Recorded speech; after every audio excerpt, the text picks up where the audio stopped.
Hey guys, Drew here with another vid for Blender, and this one's gonna be about origin point.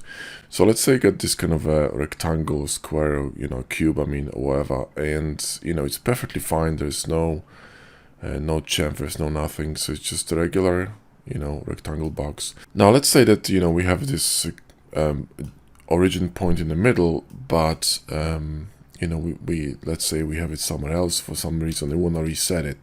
You want to put it in the middle of this geo, right? So press Shift S and to select it, and everything is fine. But if I'm going to move this one to geo, then things gonna become weird. And the reason for it is that because of Blender calculations and how it's basically done, behind the scenes. So now Blender is calculating the origin point based on the total amount of verts and edges.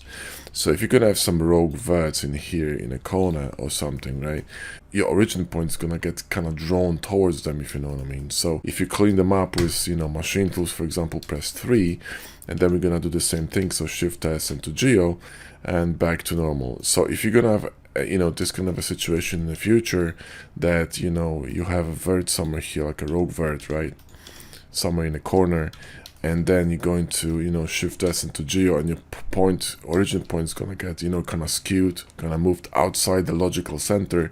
It means that you probably get some rogue geo, verts or whatever, and you just have to clean it up and you're gonna be fine, right?